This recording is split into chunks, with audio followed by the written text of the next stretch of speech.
Assalamualaikum warahmatullahi wabarakatuh. Dalam video kali ini, saya dan teman-teman saya akan membahas tentang sistem yang berkaitan dengan sistem informasi berbasis komputer.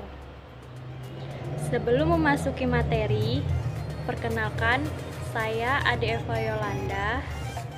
Saya Gigi Andrea. Assalamualaikum warahmatullahi wabarakatuh. Perkenalkan, nama saya Arjuna Snopo. Assalamualaikum warahmatullahi wabarakatuh. Perkenalkan, nama saya Hairul Amri. Baiklah, langsung saja kita akan memasuki materi.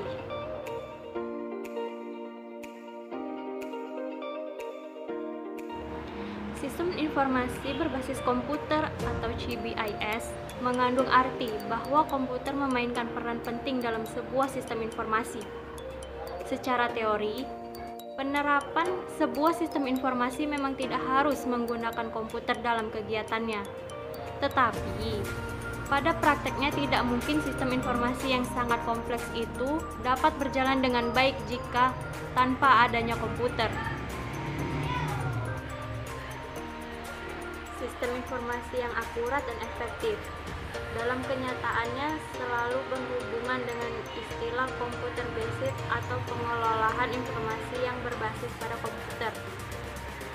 Diharapkan dengan CBIS dapat menghasilkan informasi yang berkualitas, sehingga tujuan organisasi atau user dapat tercapai secara efisien dan efektif.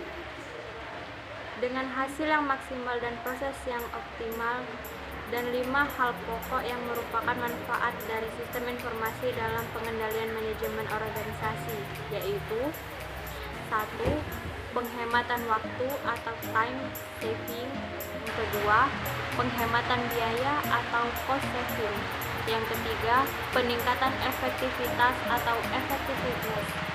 Yang keempat, pengembangan teknologi atau technology development. Yang kelima, pengembangan personil akuntansi atau accounting staff development. Baiklah, saya akan melanjutkan isu materi dari pemateri sebelumnya. Jadi, kunci dari CBIS adalah sistem komputer dan sistem informasi, serta yang memanfaatkan CBIS adalah user yang bertindak sebagai sistem manajemen.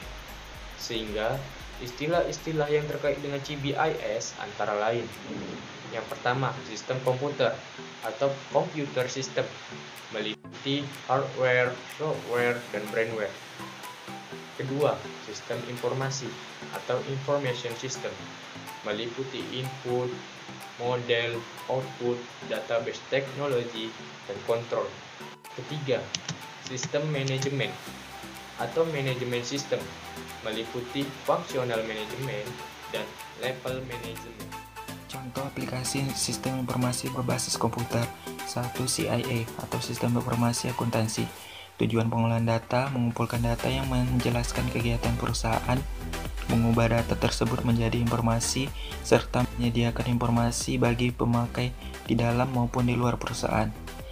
CIA melaksanakan 4 tugas dasar: pengumpulan data, manipulasi data, pengklasifikasian, penyortiran, perhitungan, pengikhtisaran, penyiapan dokumen, penyimpanan data, dan penyiapan data.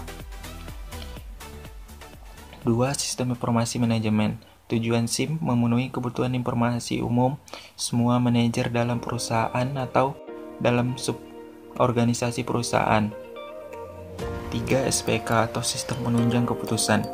Tujuan memberikan dukungan untuk pembuatan keputusan pada masalah semi atau tidak terstruktur. Memberikan dukungan pembuatan keputusan kepada manajer pada semua tingkat untuk membantu integrasi antar tingkat, meningkatkan efektivitas manajer dalam pembuatan keputusan dan bukan peningkatan efisiensinya. 4. Otomatis kantor atau office automation atau OA. Fungsi OA adalah untuk memudahkan segala jenis komunikasi, baik lisan maupun tulisan, dan menyediakan informasi yang lebih baik untuk pengambilan keputusan. 5. Sistem informasi manufaktur atau manufacturing information system merupakan subsistem SIM yang menyediakan informasi untuk digunakan dalam pemecah masalah manufaktur. Contoh SI manufaktur, subsistem Produk menelusuri arus suatu pekerjaan. Perusahaan merakit lampu sepeda.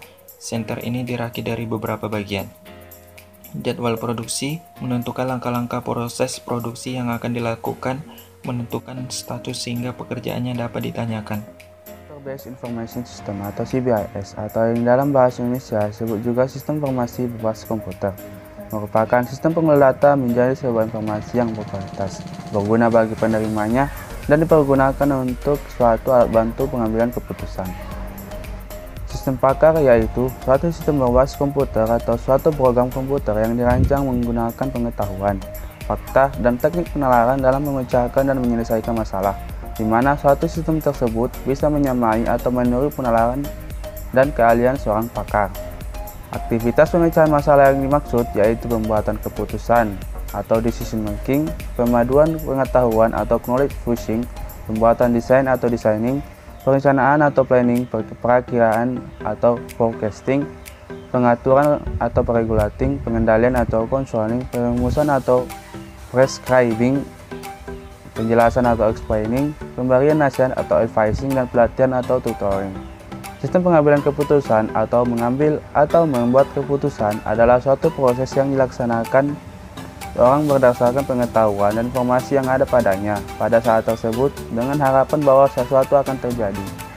Keputusan dapat diambil dari alternatif keputusan yang ada.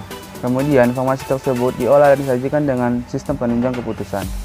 Kecerdasan buatan atau dalam bahasa Inggris Artificial Intelligence atau AI didefinisikan sebagai kecerdasan entitas ilmiah.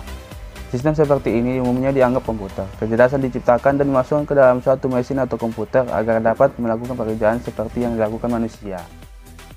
Mungkin itu saja yang dapat kami sampaikan. Lebih dan kurang mohon dimaafkan. Wabillahi taufiq wal hidayah. Wassalamualaikum warahmatullahi wabarakatuh.